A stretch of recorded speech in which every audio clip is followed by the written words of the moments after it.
Hey guys, welcome back to the Pistons Talk Podcast. Hope you guys are having a great Sunday evening. I'm joined by one of my new favorite Pistons content creators, Pistons Jacob. Welcome back to the show, man. I haven't talked to you since summer. Yeah, thanks for having me back, man. It's been a long time, or I guess a lot has happened since I've last been on, so definitely a lot to catch up on and looking forward to it. Yeah, I was looking back. I was like, I haven't talked to him probably since like June, maybe July. So it's been a minute, but happy that we could do another podcast. Um, how's the content going over there in your channel? If you do want to plug and promote for people that aren't really too familiar, like with what you do, doing Piston videos. Yeah, for sure. I still am relatively new to the whole entire Pistons content space. I started last summer.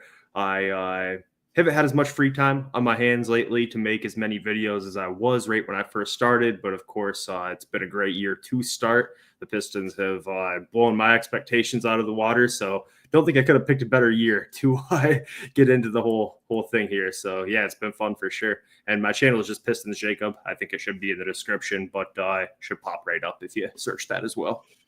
Yeah, it is in the description below for people that are watching live on YouTube, or if you're watching on Twitter or live on Facebook right now, you can just search Pistons Jacob, brand new Detroit Pistons content creator. If you guys want to go support him and check him out, but I think the first topic of the show isn't not gonna talk about Pat Connaughton going for 40 or just not.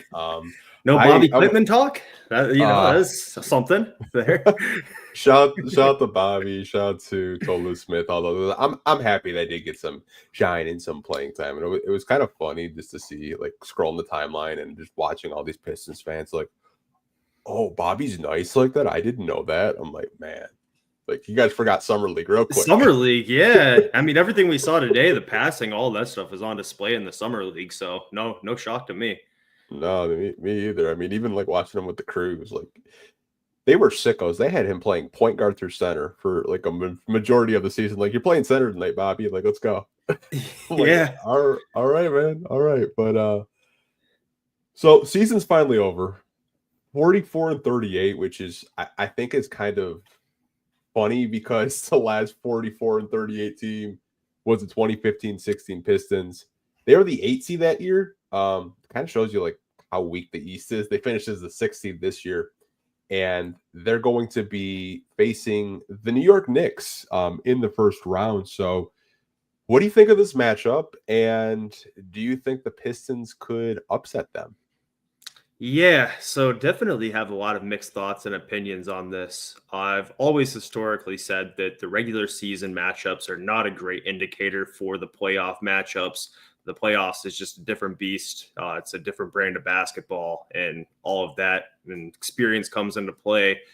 It's just a different game entirely. But at the same time, they did play a very convincing regular season series against the Knicks, especially because one of those games was just last week, not even. So there's a lot to point to as far as that goes that could easily sell me on the Pistons being able to give the Knicks a run for the money. I definitely don't have huge expectations to the point where I'm expecting them to win this series, but I do expect it to be competitive at the very least. I would be pretty shocked if they got swept or went out even in 5 games. So I think that there's reason to be pretty optimistic that they can at least make a competitive series. I don't know about win it, but overall, I'm expecting them to at least make it worth watching. I agree. I think you can take some things away from the regular season matchups. Obviously, the first game was very early in the season, and the Knicks just beat the Pistons on backdoor cuts that game. And they couldn't guard on the perimeter, and Cat just had a field day. But I thought the final 3 games of the season, you could definitely take some positives and negatives from it. I think the positives, I look at it with the Pistons, is Cade Cunningham loves playing against the Knicks. He feasts. And I think when you kind of just talk about Cade, a lot of people, even national people, believe that he's going to be the best player in that series, which I kind of tend to agree with. I think if the Pistons really do want to upset the Knicks, I think Cade has to kind of go to that other gear. Like you need him to at least average 30 plus in the playoffs because that's what Jalen Brunson averages in his career. Because I'm sure Jalen Brunson, OG Anunoby, Mikal Bridges, Cat, like these guys have playoff experience. They know what playing in the playoffs is like. But I do think, them beating them 3 out of 4 times in the season series should give them a little bit of confidence going into game 1 in Madison Square Garden. 100%. And that really is all it's going to come down to is just how Cade looks and performs. And I don't want to get my hopes up too high because this is going to be, of course, his first playoff series. So there could be some growing pains there. But I'd say the interesting wrinkle to me is that throughout the regular season, the Knicks really did not send bodies at Cade whatsoever. Thibs seemed to be incredibly happy with just letting Cade play anybody one-on-one. In the most recent game, there was a lot of possessions where Cade was allowed to go one-on-one against even their small guards like Brunson and McBride. So I'm really interested to see if they stay stubborn on that and just don't send doubles at Cade. Because if they just let Cade play one-on-one, even if it's against OG and even if it's against Mikal, throughout the regular season, when they did that, Cade was still able to get to his spots and get his buckets. So that's going to be what I'm really going to be watching in game 1 is if they adjust that and start to actually send doubles and even just help defense at Cade, because throughout the regular season, they did not do that. And that's why Cade was able to average 30 something points against the Knicks throughout the regular season. So I think that's going to be a huge factor. Glad you brought that up because I talked about this maybe a month or 2 ago with the guys from the Detroit Bad Boys. I know Wes Davenport pointed it out. He's like, dude, I'm terrified of the Knicks because I feel like what they're going to do is what they did to Trae Young in the playoffs is just try to trap him in the half court and double him with OG and Mikal. But to your point, like in the regular season, it was just 1v1. There was no doubles with Cade whatsoever. The Pistons did the doubles with Jalen Brunson at times, trying to get the ball out of his hands from, a couple possessions to possessions. But yeah, if they're just 1v1 in with, switching with Mikal or switching with OG, I think Cade would just love that matchup. But who really knows what Tibbs is going to do? I know a lot of Pistons fans, and like I'm never gonna tell a fan how to fan. Like there's been so much shit talking on the timeline for like the past 48 hours.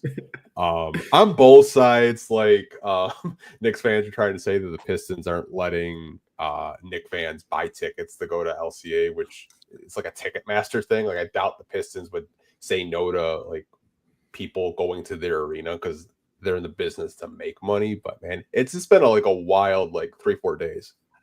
Yeah, 100%. And ultimately, I don't know if the Knicks fans who have been responding recognize this, but with the entire context of where we were last season, where we are this season, and what the future outlook actually is for this team, I can't speak for everybody, but I'm not going to be in tears if they lose this series. Of course, I want them to win. I think that there's a puncher's chance that they can win. I'm not counting them out at all, but I really just want to see them break the streak of not winning a playoff game since 2008. If they can even just snag 1 or 2 games off the Knicks, I don't think any Pistons fans, besides maybe a small minority, are going to walk away and feel like anything else besides this was a very successful season. The Pistons are really playing with house money right now, so I know there might be a few jabs here and there, but the Knicks fans aren't really going to, I don't think, hurt anybody's feelings if they do advance, and anything that they do say, I think, is going to be falling on deaf ears because I think most of us are going to walk away pretty happy regardless.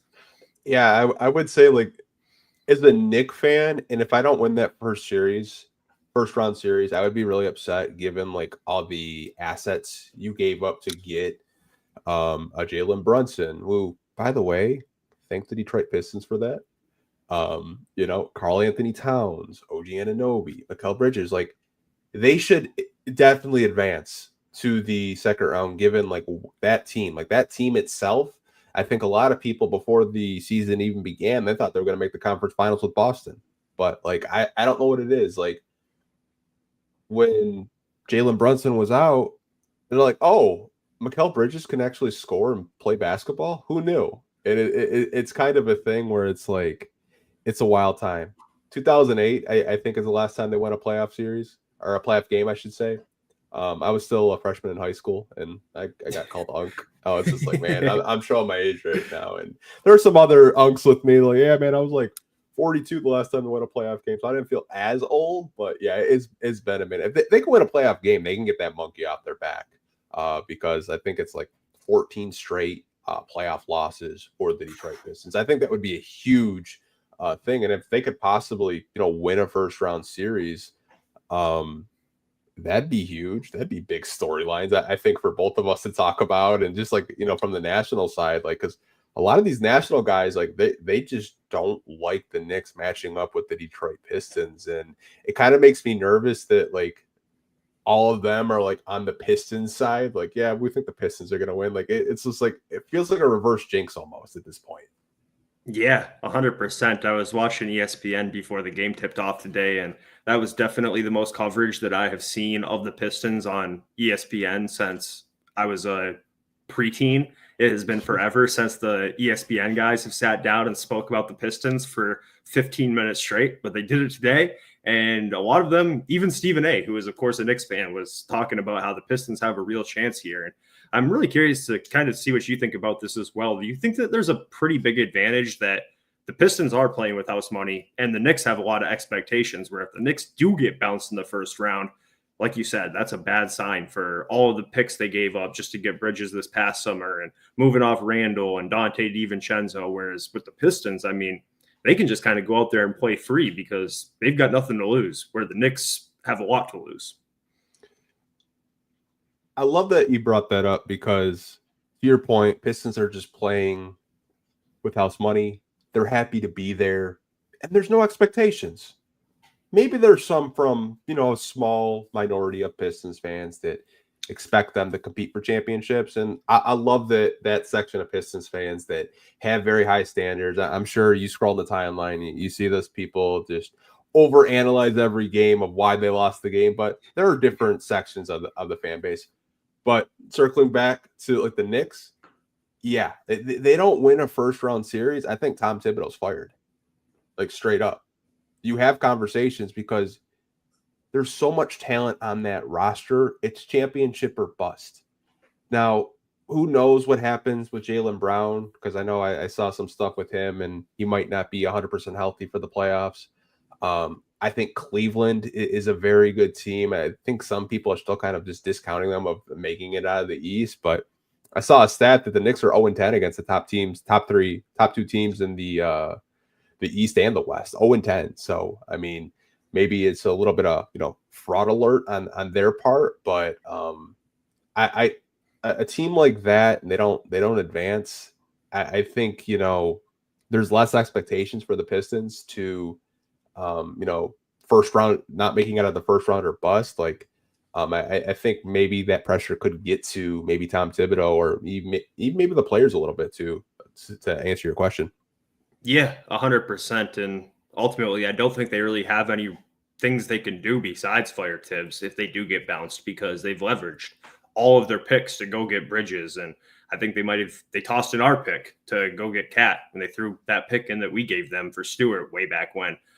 So they're really out of options. This is what they've got, and this is what they've got to roll with. So be interesting to see how that plays out. Another thing I'd be curious, do you think depth will play a factor? Because, unbiased aside, before the season started, I like this Knicks roster. The only thing I kind of questioned was their depth. They don't really have much of a bench. I mean, you look past their starting five, and that bench is pretty thin. Of course, Thibs does not like to play his bench regardless. You get to the playoffs, benches tighten up anyways. But do you think it could be a thing where that could play a big factor, where maybe some of our bench guys, say Stu or Holland or even Beasley as a bench player technically, could swing this series, and maybe the Knicks just don't have a way of matching that kind of energy off the bench at all? I do. Given who the coach is, given who how Tom Thibodeau has been throughout his coaching career, dating back to Chicago, I think he goes 7-8 deep at the most. I don't think he's going to go too deep on his bench. I don't even know how much we're going to see Mitchell Robinson. I just don't. I think he's going to really rely on Precious Achiuwa and Cat. And to your point, I think with the Pistons, Isaiah Stewart, I think, is going to be one of the biggest X factors in this first round matchup. He held Cat 2 out of 7 from the field when he was guarding him. And I feel like Stu does such a good job of really getting into those tight spaces where it makes, Karl Anthony Towns uncomfortable. I think he does one of the better jobs of just guarding him. Just, I've caught a couple Knicks games this year. Like, Cat has gone off against some, pretty, marquee centers. But I think Stu, why he just presents so much challenges for Cat is he can actually move his feet, laterally. He can block shots. And I think Stu is going to be a really big X factor. Malik, this has really good games against the Knicks. Kind of sad that he fell one short of, getting the 3-point crown. But I mean, I feel like, Anthony Edwards, he knew he had to get it. Beat him by one. But shot 18 threes, man. I was like, hey, man, I'm not mad. Career high. Yeah. I'm not mad. I mean, I think they should just both go in the 3-point contest next year and see who really is the 3-point king. But it's another topic for another day. But I think the Pistons bench is going to have an advantage because you have guys like Ron Holland just impacts defensively. Like, he was a big reason why they got back into that game and closed that game out, is because the Knicks just really didn't have an answer for him in transition around the basket. And I just don't think Tom Thibodeau is the type of coach that is going to go deeper than a 7-8 man rotation. If he does, it would surprise me. Yeah, I don't even know who else he would be putting in outside of Precious, and I don't know who's their 7th guy. Campaign? Like, they don't really have anybody else. And I mean, don't want to be the guy who brings up injuries and all that. Definitely not wishing for any, but hypothetically, that does happen.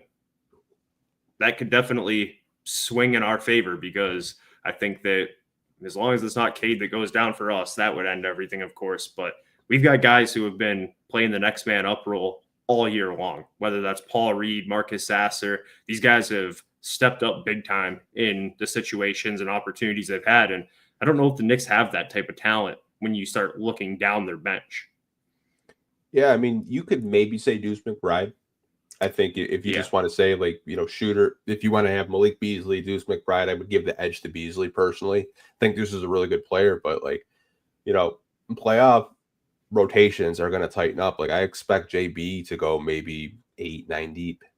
9, I think, would be stretching it. And it's like there's guys on this roster that have been in the rotation that I don't think they're going to be in the rotation. Like, I don't think JB is really going to play Simone Fontecchio that many minutes. I just don't. I think if you need a defender, I think Ron Holland, to me, I think should get a bulk of Simone Fontecchio's minutes in the playoffs, because every time he goes out there, he impacts winning and impacts transition buckets. And I think that's where the Pistons are at their best. Nothing against Tech. It's just he's had such an up and down struggling season. But I would give the edge to the bench and, JB. And I know Tibbs has kind of beaten JB in previous years, kind of out coaching him. But I think this roster kind of tailors more to what JB needs to do.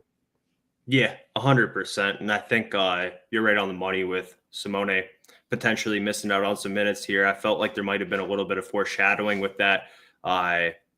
He had a game recently where he had 5 minutes, which was not regular at all. I don't think he had any other games this year where he was actually playing where he only had 5 minutes. I think that starting to lean in that direction as well. And I also feel like probably won't see a lot of Sasser. I know that it's been an up and down year with him, and his role has changed a lot from the start of the year where he was behind Ivy. And then, of course, there was a part of the year where we had to rely on him heavy until we got Dennis. But I don't really see Marcus Sasser getting a ton of minutes in this series either. So I think that's probably going to be what we're looking at, right? Like the main starting 5 with Beasley, Holland, Stu, and Dennis.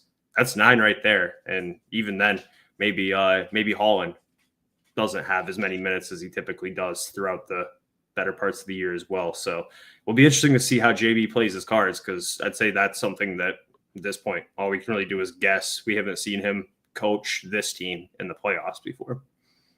I think, getting this, 4 or 5 days off at the play-in tournament will give them, good opportunities to study film and, maybe show some playoff sets that, JB has had kind of just hiding, because I think a lot of the stuff that we do, it works, but I would not surprise me if he's got a couple plays up his sleeve that they'll be working on these next 5 days just to kind of surprise the Knicks, kind of punch them first before they punch us. And have a comment in the YouTube chat right now saying that we need to run the court as humanly possible to wear their ass out, and I agree with that. I do. I think if you have that fast break opportunity to just run the floor.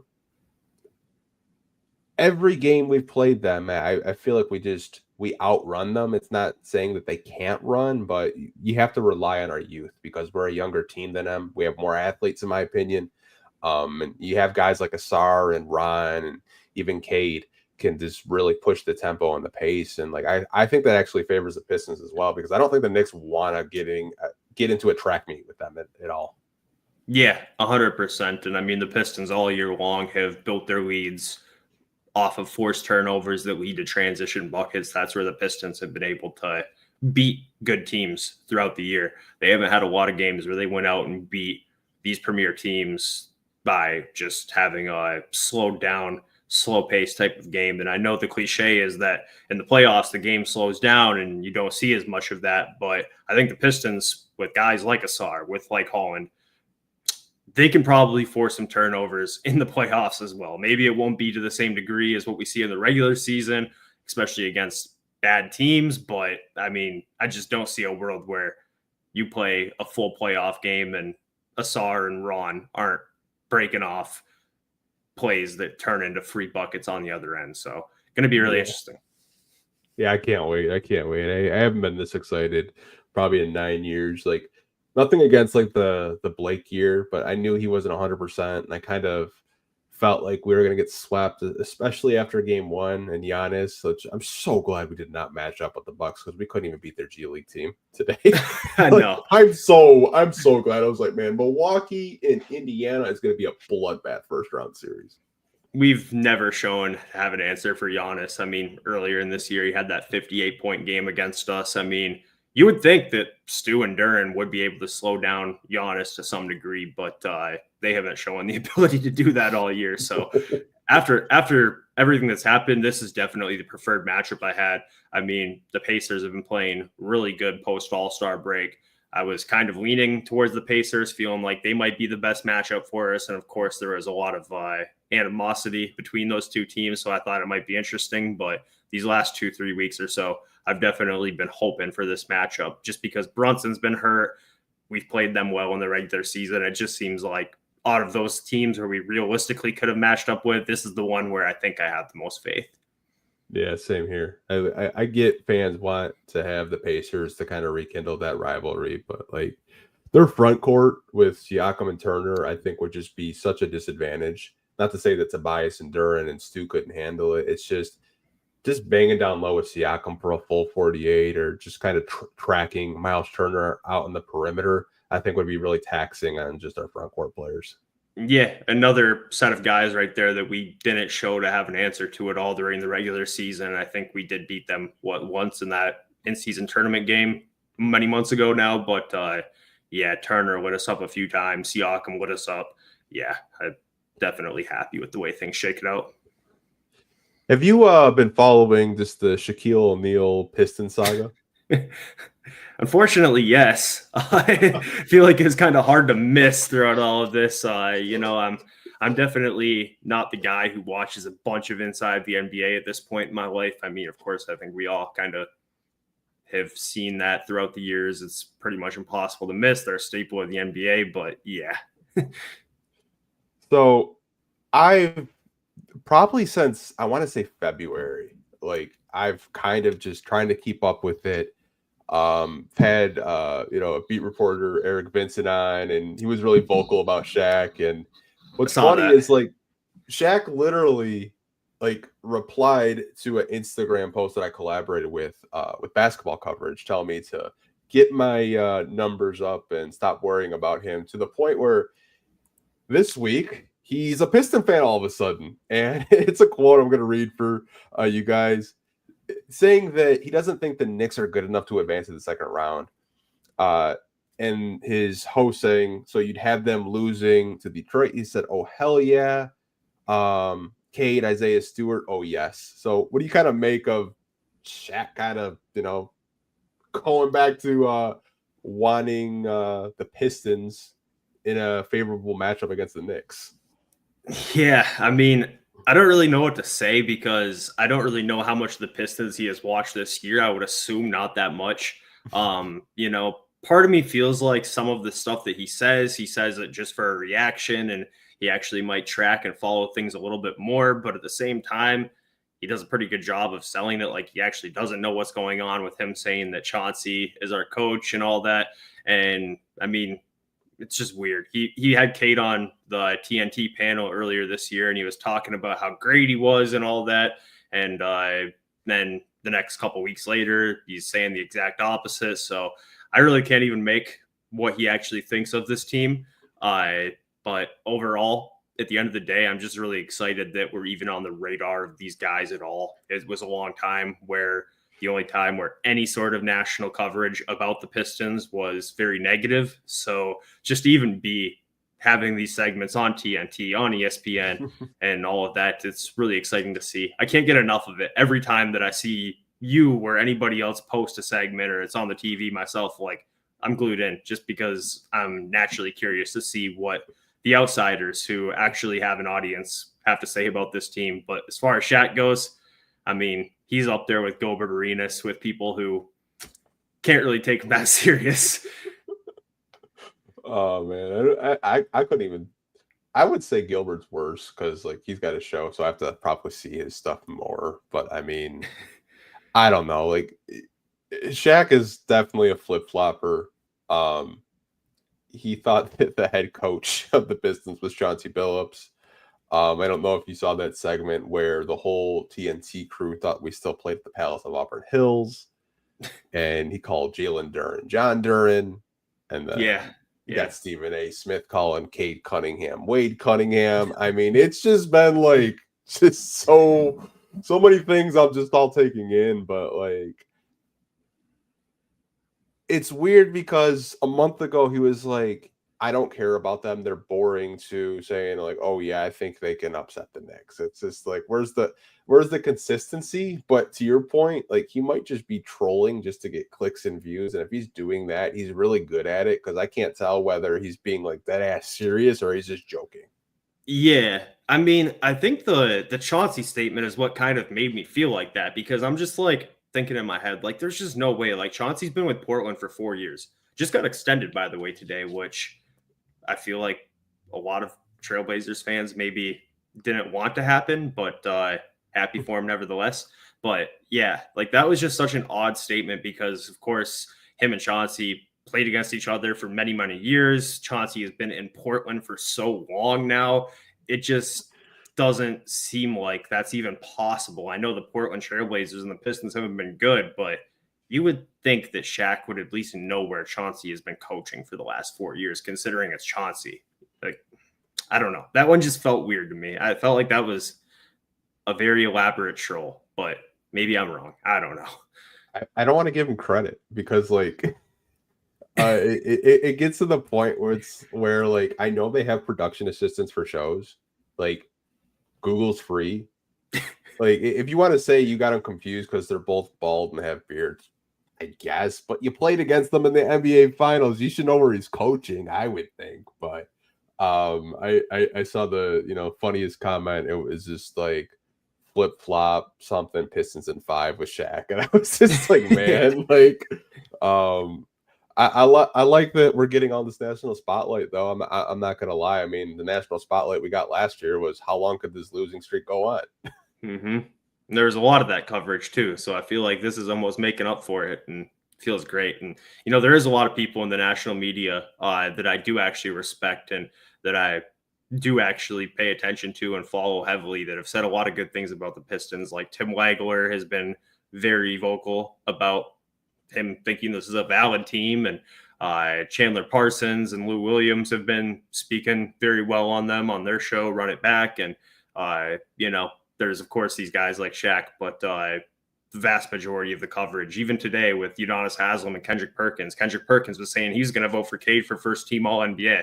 All of that stuff is definitely well worth it if it comes with a couple off comments from Shaq and maybe Gilbert.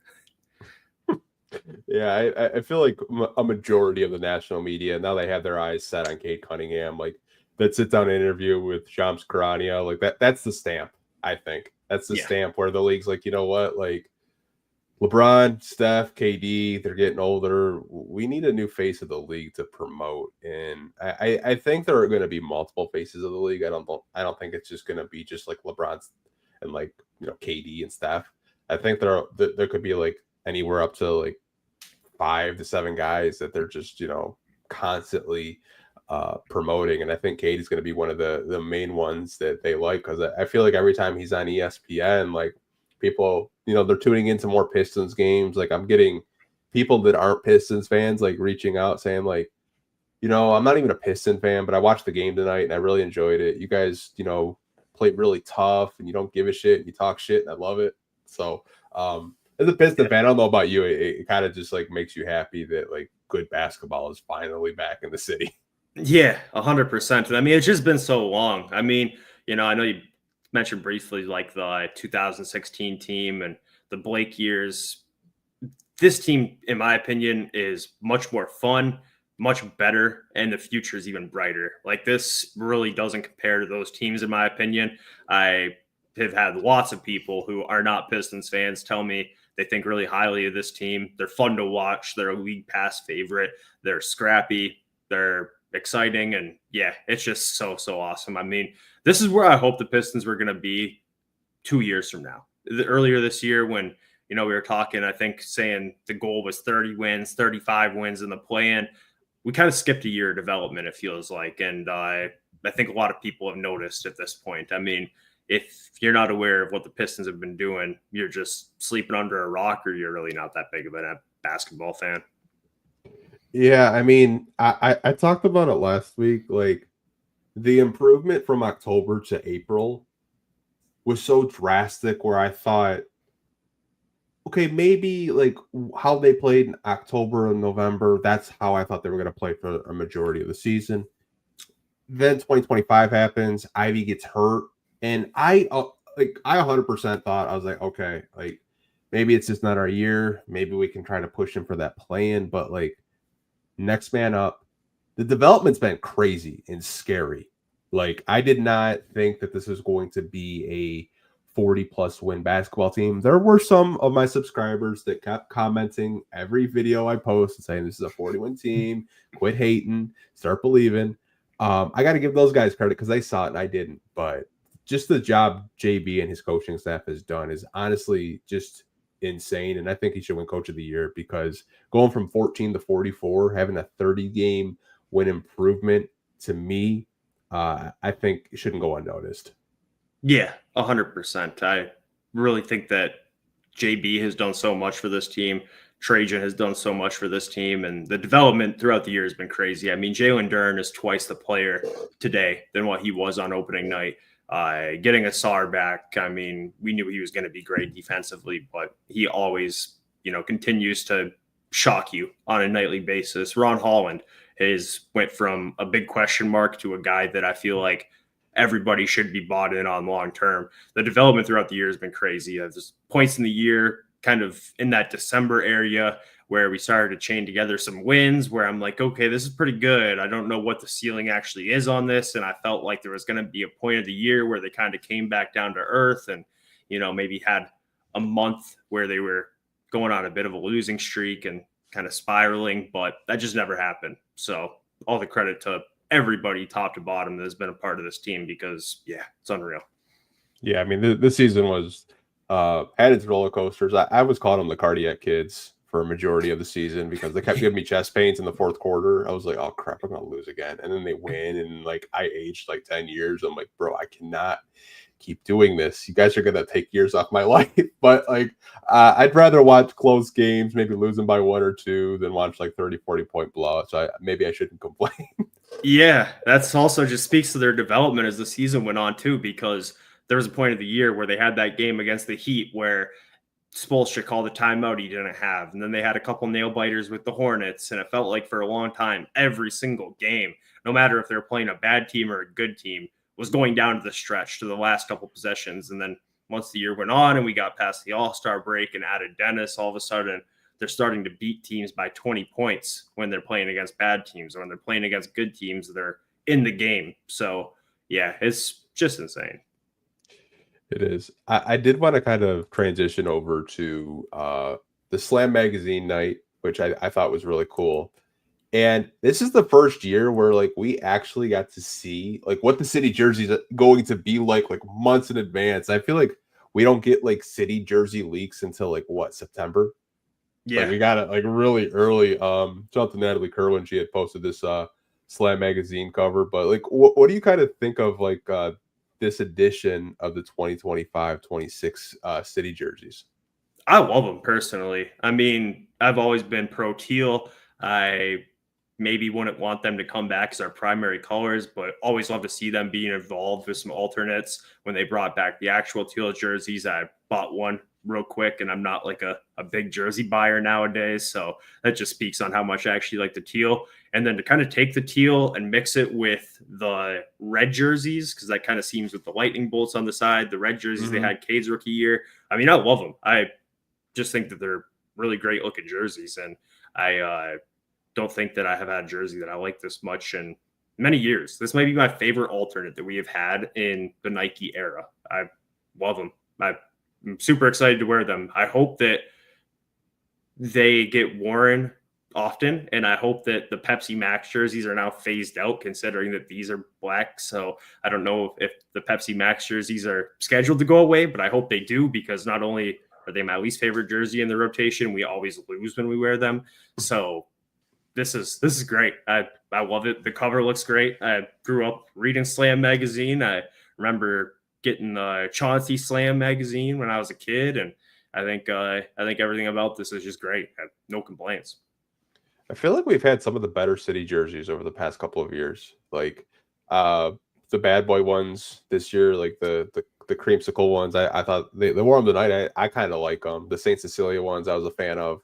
I know some people weren't. I thought just like kind of like paying homage to the Saint Cecilia Church. I thought was cool. But like these definitely kind of give you like the same kind of vibe from the 2020 like Cade's rookie season, where they were like red with the little lightning bolts. And I honestly like them. Like you got a little teal, you got some maroon in there, and the yellow. But man, like I know with the statement jerseys, those were a 3-year thing. So I think we're getting new statement jerseys. So we'll have 2 new jerseys, because this is for sure the city jerseys, right? Because that was a part of like they actually announced that, like that's an official thing they came out with. So yeah, so we'll also have jerseys replacing the Pepsi Maxes, which will be interesting to see, because those need to go. Those are definitely my least favorite that we've had in a long time. And outside of that, I mean, the Bad Boys ones are cool. The Saint Cecilia ones, like, cool that they represented that, but the green was just confusing to me. Something off about the Pistons wearing green to me. I know a lot of teams have odd color jerseys nowadays as their alternates, but these are right on the money. I'll be buying a jersey of this, and I'm definitely not the type of guy to buy a jersey every year of everything. So really excited for that. Do you think that we're due for like a full rebrand at any point soon? Because I mean, the 20-something years that I've been watching the team, they've been more or less the same. How do you feel about a full rebrand? Oh man, you're gonna start World War II. There is some diehard traditionalists, I know. Man, I would not mind a rebrand, and I'll kind of take it this avenue. I think you can redefine the Pistons logo without taking away from it too much. Like, just kind of redefine it a little bit. I know some people want to just go back to like the teal horse, which I don't really think I would be too big of a fan. Not to say that they didn't win games in teal, but like something about the teal just kind of rubs me the wrong way. And I don't know if it's just because when Grant Hill was wearing the teal, he had ankle injuries and then he was never the same. I mean, Cade Cunningham played 1 game in a teal jersey. I don't think people remember that. It kind of goes in the back of your brain. You're like, man, are the teal jerseys cursed? Like, yeah, I don't know. I wouldn't mind a rebrand, but like I feel like if you take too much away from like the current logo, it's kind of like taking away from the history of the organization and the team. I feel you on that entirely. I say that my favorite logo ever was the one that they had when I first started watching, the red, white, and blue horse. It wasn't the teal horse. Yeah. It was when they kind of rebranded that teal horse into a red, white, and blue logo. They had that as their main logo in 2003, 2004 era. But then at the same time, they kind of had that basketball that didn't say Detroit Pistons. It just said Pistons, and they had that logo on the court. They're kind of having a bit of an identity crisis at that point in time with what logo they wanted. But I wouldn't be opposed to it. I mean, I'm not saying bring back the teal, and I'm not saying that they need to make the most crazy out of the ordinary jerseys or anything like that. But I feel like they could maybe modernize the jerseys a little bit and keep them in the same kind of ballpark and just kind of freshen things up and symbolize that this is a new team that is going to be building something forward, and they'll have kind of their own identity. You know, it doesn't need to be a completely new scheme or anything like that. But I think that it would be cool to have a little bit of an adjustment, even if it's small, just to kind of symbolize this new era.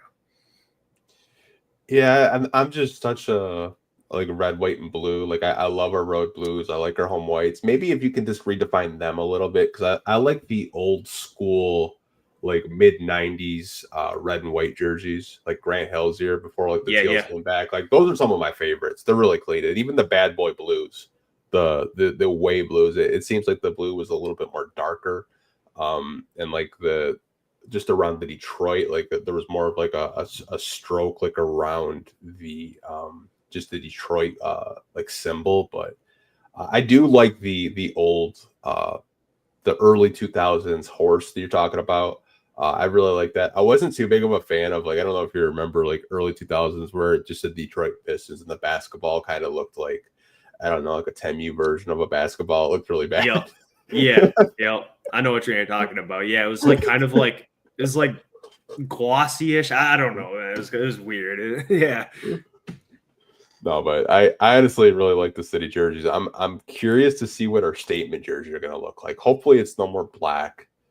Because like even those jerseys, I thought they were black, but I had someone from the team tell me they're more of like a gray than they are a black. They're more of like a dark gray, which and the pictures they look black, but I guess they're more of a gray. I mean, nothing beats the chrome jerseys from a few years ago. We had some bad jerseys from like the 2010s era, like the ones that had the pinstripes down the center and I don't know. Yeah, we had some weird ones. Man, honestly, jerseys, those were a thing. Yeah. Oh, the Motor City ones. Yeah, I remember. Yeah. Dude, those were so weird. Like, I remember the players hated them. They were like ripping the sleeves off. Like first game, they're like, "Dude, what the hell is this? Yeah. I don't want to wear a sleeve jersey." Like what soccer jerseys. That's what they looked like. I don't know.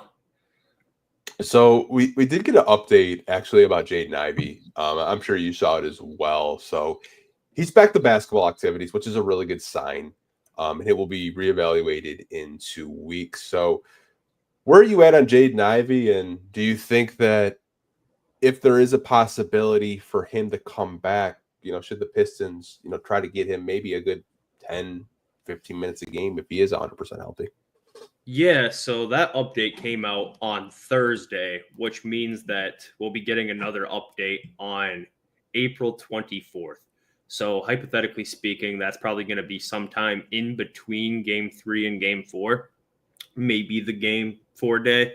And I mean, I'm pretty optimistic about it because I feel like if he wasn't close, they would just rule him out for the season, right? Like if there was no chance of this happening, I feel like they'd just be cautionary about it and rule him out for the year. That's what they do with players if they don't think they're going to make it back in time. They just rule them out for the season and let him get healthy. So I would love for him to be able to get back. And I have no question in my mind that if they do bring him back, he'll be athletically ready. I know for a fact they won't rush him back. I made a video about it myself, and I saw a lot of the comments saying, oh, well, they shouldn't bring him back unless he's 100%. And it's like, this is a professional organization, and they know what they have with Jaden Ivey. He's a young player. They're not going to risk his future to rush him back. So if they do have these thoughts of him returning to basketball activity and he's actually doing that, sure, he probably actually is pretty dang close. And if he is, of course, you don't need to chuck him back into the starting lineup and say, here's your 36 minutes a night back, go crazy and,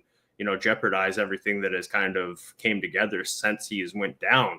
But I mean, put him out there for 10 minutes. And if it's clicking and if it's working and all the things that make Jaden Ivey a special player are back on the menu, leave him out there. Let those minutes just kind of dictate themselves. If they're going well, great. If they're not, no harm, no foul. Pull him back out, give Dennis whatever he's getting again, and you just move forward. So I think it's a great sign going forward as well.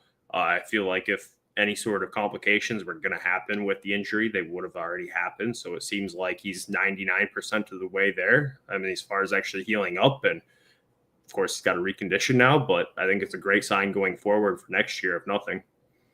Yeah, I mean, to your point, like if there was no shot of him coming back, they would have shut him down.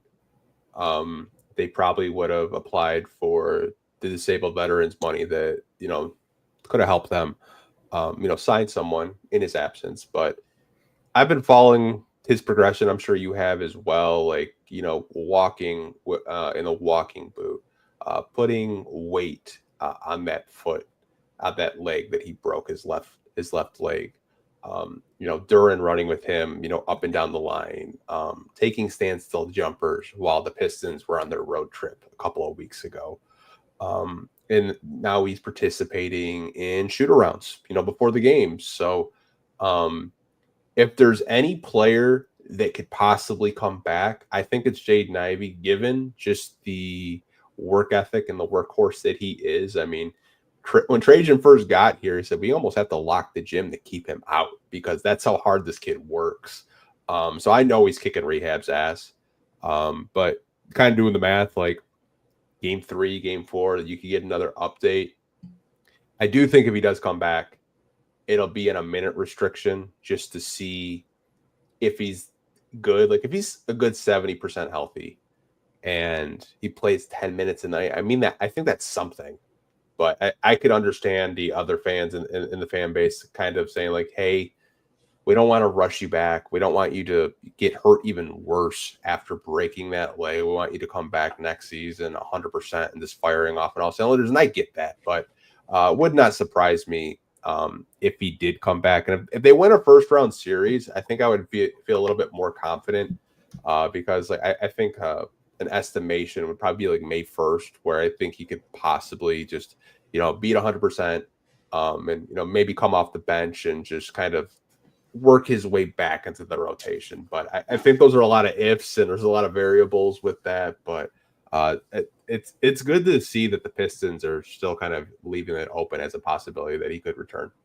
Yeah, 100%. And, at the end of the day, these doctors, I trust the medical staff, and I know they'll probably do what's best for him, and trust JB to make the right call as well on potentially trying to ease him back into the lineup and all of that. But at the end of the day, I think that it was a really scary situation when it happened. I mean, a lot of thoughts ran through my head, of course, and very worst case scenario, we'll see him back and should be 110% by the time next season rolls around. And I know maybe some people don't feel as highly as I do on Ivy, and I see him as a core piece. And going forward, I think that he is the right fit with Cade Cunningham.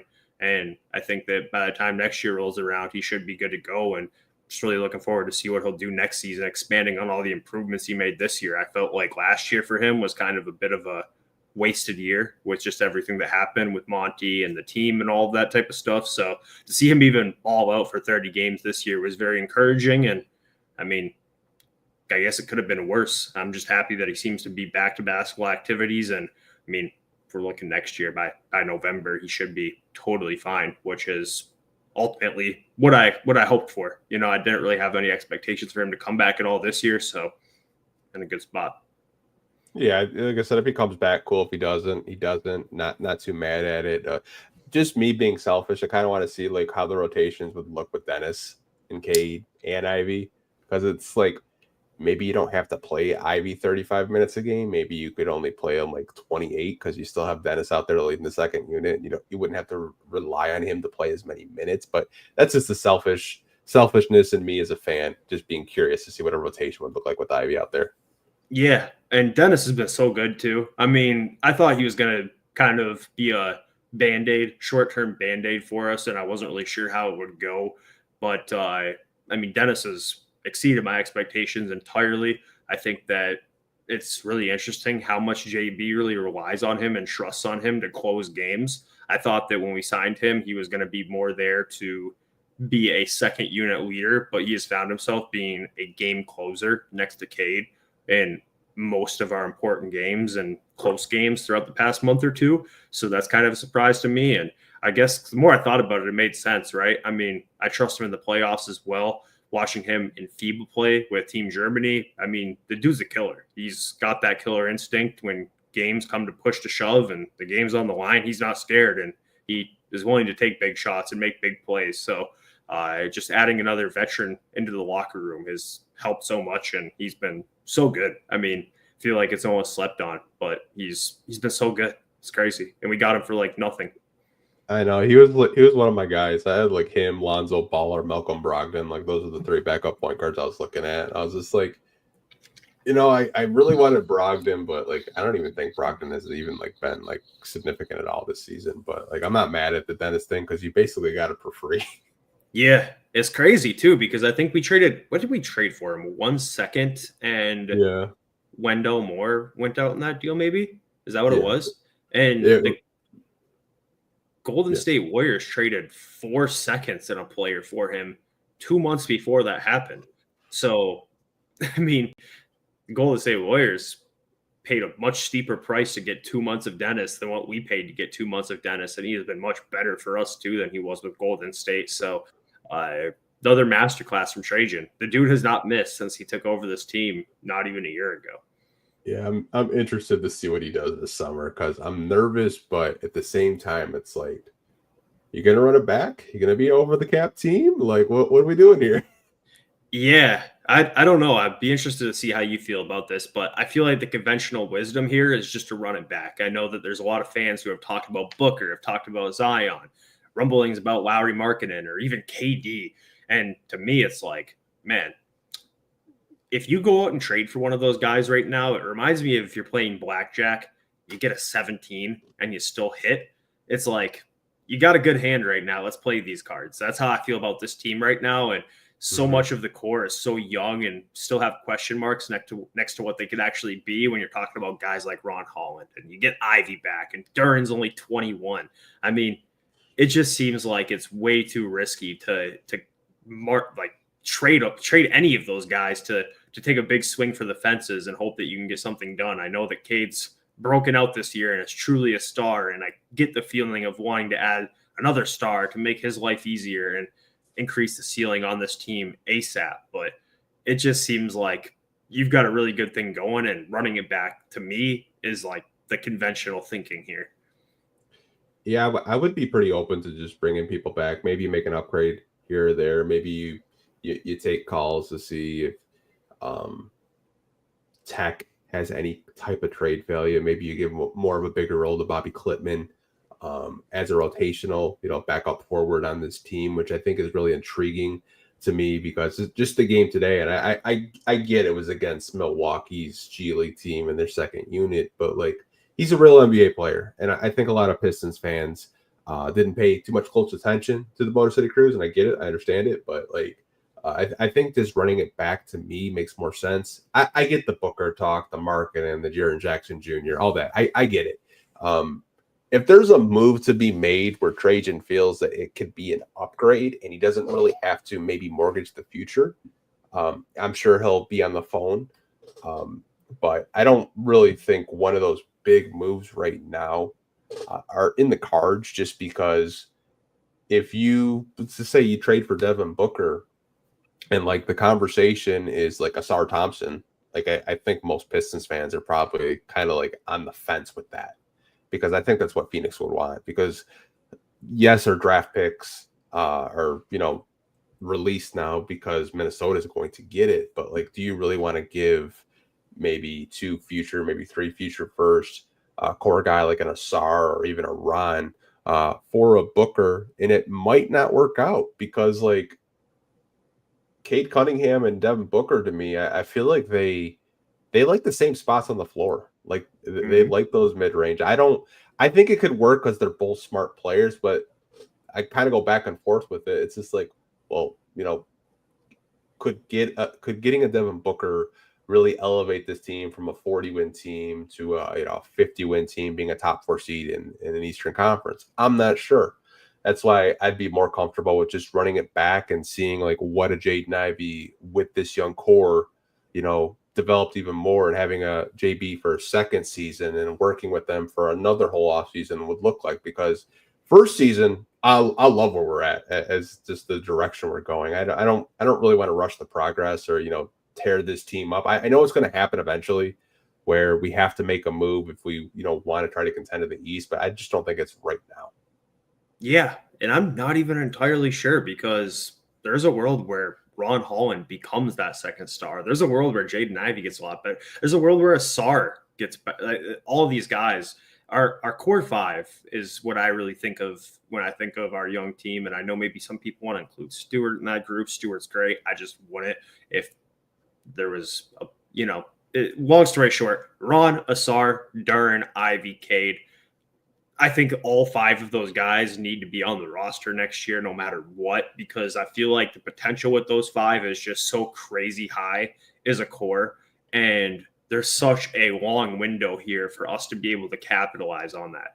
We won't have an Ivy or Duren extension kick in until not next year, but the year after. We won't have an Asar extension kick in until 3 years from now. We won't have a Ron extension kick in for 4 years from now. So you've got all these guys on rookie scale deals, with Tobias's money coming off the books after next season, with Hardaway's money coming books off after this season. I mean, who's to say that they can't sign a free agent and not have to give up any of those guys in the future? I just feel like there's no need to rush this process at all, because all of those guys I just mentioned are 23 and younger and under team control with their bird rights. So I don't think that you need to swing for the fences right now, especially with the way Boston is at the moment. I mean, be a tough team to beat in Boston. And I do like Booker. I like Booker a lot. And I think that I have the same concerns as you do about him sharing the same spots on the floor as Cade, but he proved a lot to me this summer at Team USA that really showed that he is a malleable player who can kind of maybe fit a different role than what he has taken on in his career at Phoenix. So I like Booker a lot, but the price would be too high, and I feel that way about every other name that's been tossed around. So I just want to see what this core is capable of. I mean, that's fair with Booker. It's just, I think the contract, the price, like run it back, because like I don't think Jaden Ivey's done. And I know a lot of people are just kind of like, yeah, we'll just throw Jaden Ivey away, when he had probably his best season shooting from the outside, shot 40% from 3. Obviously, pretty substantial sample size, I would say. But like, if he was around like 36, 37%, 100% healthy, I think a lot of fans would maybe have a different opinion. I mean, he was giving you 17 points a game as the second leading scorer on this team, and who knows, like, if his points per game go up, if he develops more of a defender. I just think of all the running opportunities that we have right now, because we weren't really running as much when Jaden Ivey was healthy. I feel like we really started running when Asar was out there. Right. So it just kind of makes me think, like, what happens if you bring all this back, you bring this core back, and just let them blossom, like let them grow together. I look at OKC. Like, I think OKC is such a good example. Like, OKC, obviously, they traded for SGA, but they've constantly built through the draft and just let their core develop and grow. Like, I think if they don't, possibly, make it out of the West, maybe then they'll, decide whether or not they want to, throw some of their players away or future draft picks. But I think the Pistons can take a patient approach like OKC has over the past couple of seasons. Yeah, 100%. Like you mentioned, I think a lot of people come to that conclusion that we could just dump Ivy because, of course, we really have played well without him. But I think that that's just a situation where that doesn't say a whole lot about Jaden Ivey. And we were already starting to turn the corner before Ivey got hurt. We had that West Coast trip at the very end of the 24 calendar year where Jaden Ivey hit the 4-point play in Sacramento and got Mike Brown fired. We were already starting to turn the corner before Ivey got hurt. Of course, Jalen Duren did not play very well at the start of the year. That was not on Ivey. Asar Thompson was on a minutes restriction. That was not on Jaden Ivey. We didn't have Dennis on the team. We were still getting used to JB's new system that was just getting implemented, a new coach with new veterans. And I just don't think that any of the success that we have had has been because of Ivey not being there. And I guess I could see how people would maybe draw that conclusion, but the dude is a lightning fast guard who has found a way to be able to shoot 40% from three. And that was his only question mark coming out of the draft, is would he be able to shoot it? Well, he is. So yeah, he's really, really good and going to get better as long as this injury does not hamper him, and doesn't seem like it will. I mean, I'm not a doctor or anything, but from my understanding, a clean break is totally recoverable to your peak athleticism. So I have so much faith that he'll be able to come back and only help this team going forward. So I get where people draw that conclusion, but there are so many other factors that have contributed to us really taking off after he's went down. So I see this this comment saying we need a true stretch four. That's it. Tobias is a better three, and it's the final topic of this podcast, and we'll wrap it up. So I'm sure you've been paying attention to the Denver Nuggets and kind of what they did, getting rid of Mike Malone and their general manager, which weird timing. Like really weird timing with the playoffs. So here's my question, and I've been thinking about it. If you're the Pistons, do you look at an Aaron Gordon? Do you look at a Michael Porter Jr. to possibly, pair up in the front court? We talked about how like teams like Indiana give us problems. Would an Aaron Gordon or a Michael Porter Jr. interest you? So this is a really interesting question because I am a very, very big time Denver Nuggets supporter. Of course, I'm a Pistons fan. So throughout the past 15 years, when the playoffs come around, there's always a team that I kind of pitch my tent on. And, even if I'm not repping their colors and sitting there screaming every time they win, there's always a team I kind of naturally gravitate towards. And recently, that's been the Denver Nuggets. I really liked their team when they went on that championship run. I thought that group was very, very good. And ultimately, I'm a big fan of both of these players. I think MPJ is a good play finisher. I think that the dude's a great shooter, a very unique player in the sense that he's got a huge frame and can shoot the hell out of the ball, which is awesome. And Aaron Gordon's great too. But the two issues with these guys becoming potential Pistons for me is the fact that MPJ is on a very big contract that was signed before the new CBA kicked in. There is a group of these guys that got paid right before the new CBA kicked in, where teams were signing them with their bird rights. We'll just go way into the tax, and it's fine. We'll foot the bill because we've got a good team. Well, that has a lot more repercussions than it did 2 years ago when that contract was signed. So I don't really think you get great value for what MPJ actually gets paid for what he is, because you bring him onto this team and he's not a co-star to Cade. He's a great third or fourth option. He's not a great number two because his self-creation skills haven't really been maybe what some people thought they were going to be when he looked like a Kevin Durant prototype coming out of Missouri before the injuries. As far as Aaron Gordon goes, I'm a huge Aaron Gordon fan, but the best version of Aaron Gordon is Aaron Gordon, who gets to camp on the block while Jokic runs the high post. Aaron Gordon is at his very best and at his peak when he is able to play in that position. And Jalen Duren has shown some chops to be able to kind of do that, but he is worlds away from Jokic. Like, he's not going to be an offensive hub that allows Aaron Gordon to be able to camp on the dunker spot and catch lobs, center to power forward lobs. Aaron Gordon's shot has been a lot better this year. It's the best shooting year of his life. But ultimately, I think that Aaron Gordon is much more valuable to the Nuggets than he would be for the Pistons. And I think MPJ's contract is just a little bit too rich for what he actually provides. So would I like them in a vacuum? Yeah, of course. But I don't think I would leverage any of those core five guys to go get any of these dudes. Yeah, I'm just looking at teams that fire their coaches. Like I saw that Taylor Jenkins got fired, and then I saw Jaden Ivey and Jaren Jackson Jr. talking, and then I was like, oh shit. And then someone's like, well, his mom coached there. I was like, man, quit bursting my bubble. But I think a lot of Pistons fans, they've kind of like thrown the idea out of an MPJ just because of his shooting.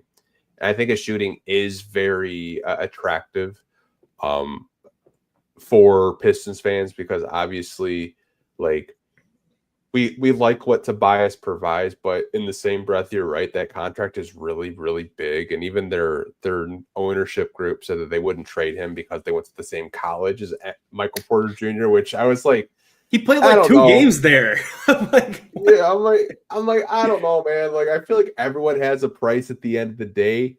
And I think he's a player that him and Cade would definitely thrive playing together. Like, I would be lying to you if I said I didn't think, Michael Porter Jr. couldn't thrive in Detroit. But the contract is the contract. I'm not disputing that.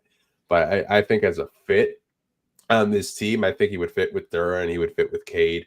But I do agree with you with Gordon. I think he benefits playing with the best basketball player in the world, Nikola Jokic, of just being like one of the best centers in the league, of just like dribble handoff offense and just finding those lanes where he can dunk and stuff like that. But then I watched a couple of games where Jokic wasn't out there and he was splashing threes like crazy and he was just taking over the game. And I'm like, kind of reminds me of like Orlando Magic kind of throwing it back, Aaron Gordon. But defensively, I think that's where I was more intrigued at the power forward spot. Not to say Tobias hasn't done a good job this year. I think defensively it's probably one of his better years throughout his career, but I would definitely be intrigued with Aaron Gordon. But maybe there's another power forward out there. I know someone had mentioned John Collins. I know he kind of had a resurgence this year. He kind of, got back to shooting the basketball well. But defensively, I think a lot of fans would be just throwing the remote at their TV because he's not really known as a good defender. I think Lauri Markkanen is a pipe dream at this point. I would not want to try to deal with Danny Ainge because you're probably giving away your firstborn child that's not born yet. Any type of trade offer, he's just a shrewd and just any type of trade. But man, I would really like Michael Porter Jr. Just me, but I get why you wouldn't want him. Yeah, and I think ultimately Lowry is somebody I've always kind of dreamed of on this team, but that thought has kind of just gone away over the past couple months because I've been so bought into this core, and you'd probably have to part away with one of them to get him because, like you mentioned, Danny Ainge is a hardball.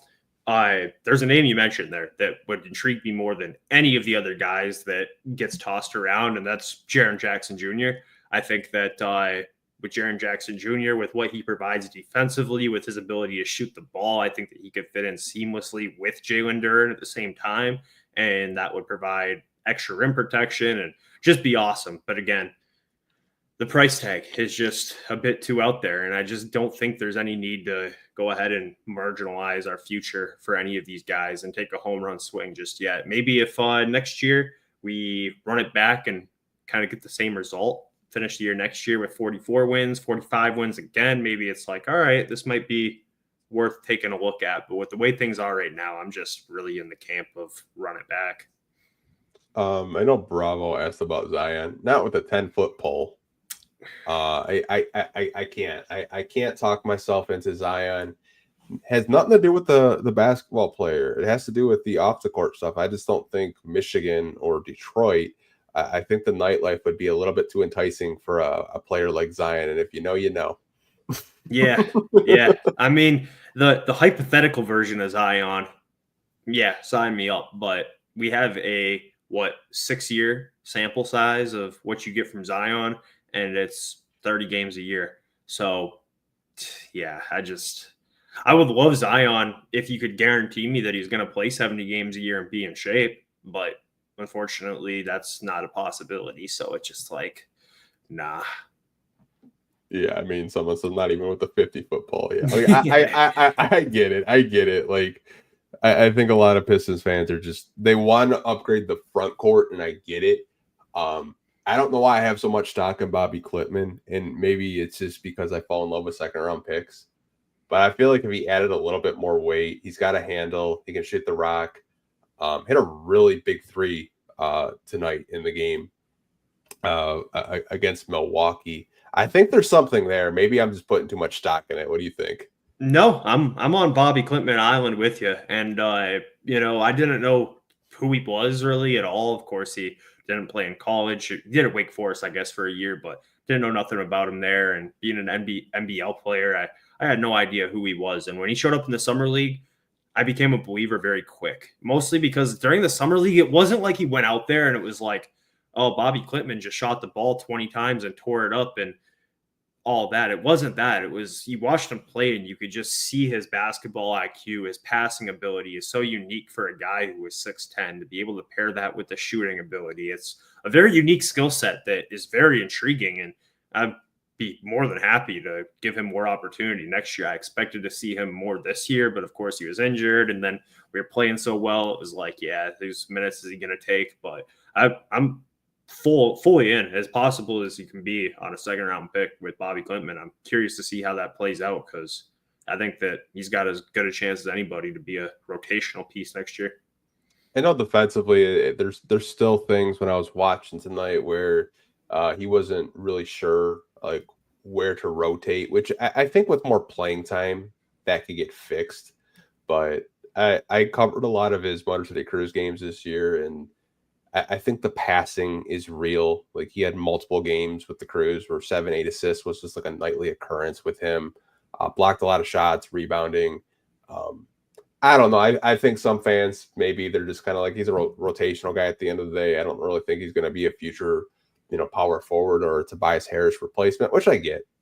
But maybe we don't even know like who that replacement is going to be. Maybe there's a guy in the draft that Trajan really likes in the first round, and he trades up to get him, because we've seen that before in the past where if the Pistons really like someone in the first round, they trade up. I mean, Marcus Sasser was a guy that they really like, so you never really know.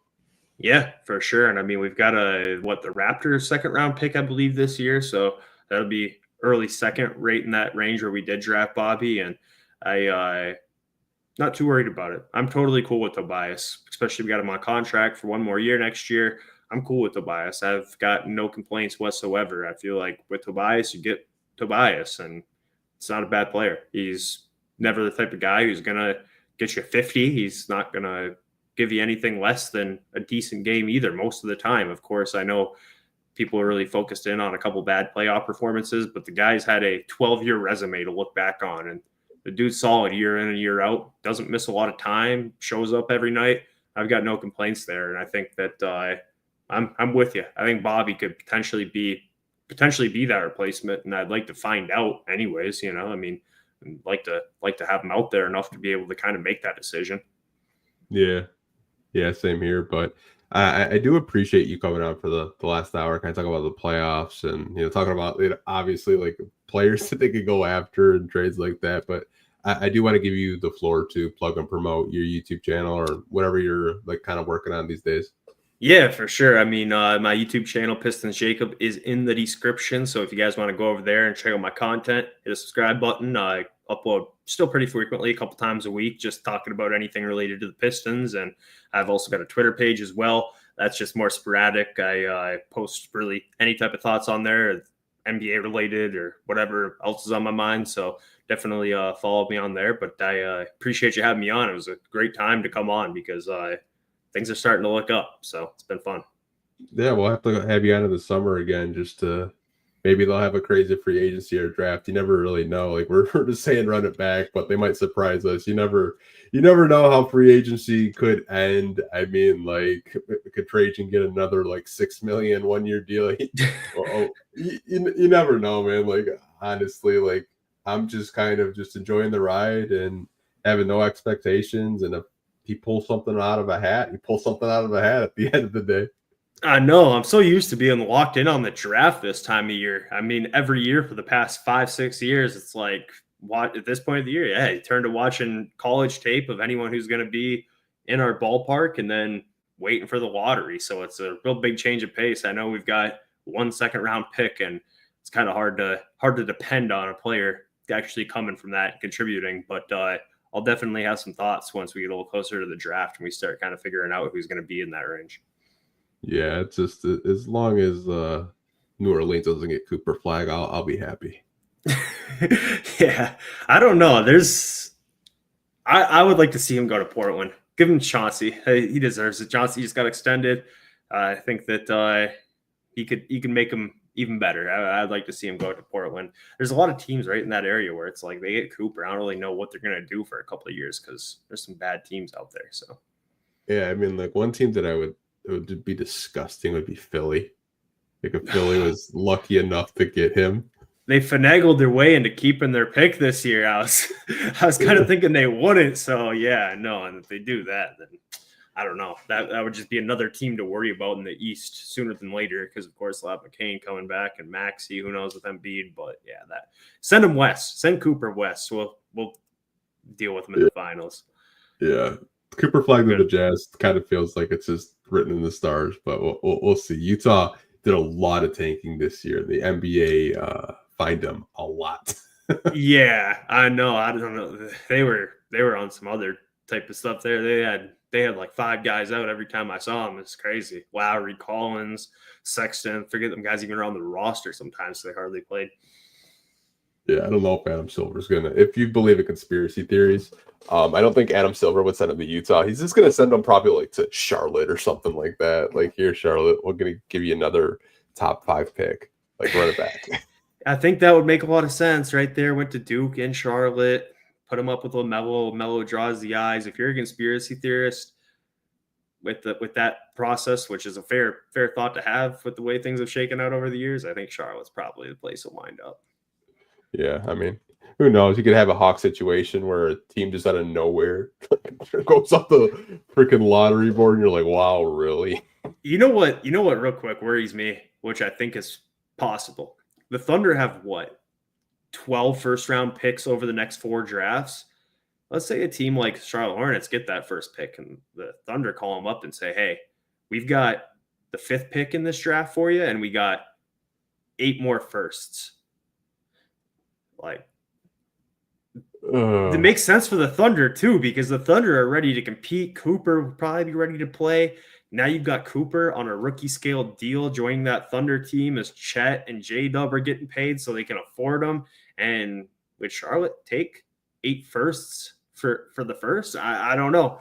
It's something I've heard brought up, and I'm like, that could be a crazy thing that might happen. I don't know. That like, to me, like, Charlotte's always going to Charlotte. Like, they can't get out of their own way, and I don't know what it is, but that feels like something that they would 100% do. And Sam Presti, I think would I'm waiting for him to do something with this draft picks, and he hasn't really done anything crazy yet. Maybe that's a move he likes, or maybe it's Devin Booker, maybe it's something crazy. I don't know, man. It's honestly crazy. I know someone had mentioned the Wizards. I would hate that for Cooper. I really would. I would not want him in Washington. Yeah, I know. It's that would be a tough couple of years. That might be like a Cade situation where they're just bad for the first 3 or 4 years of his career. Oh man, I'm getting depressed talking about the lottery. No, I feel like just happy we're not talking about where the Pistons are going to land in it, I guess. But it just seems like second nature to be paying attention to this stuff. Is weird not to be. Yeah, honestly, you never really know. I mean, like, I know Pistons fans like Danny Wolf is a Detroit Piston in the second round, and I was like, oh man, don't do that to me. I don't know if I could watch Danny Wolf on the Pistons. Yeah, I don't know. I saw enough of him this year. If U of M, it's a weird one how he'll play out. I don't know. He's interesting skill set. You don't see a lot of 7-footers that run ball screens, but he turns it over a lot when he does it. So that's turnover machine. I'm good.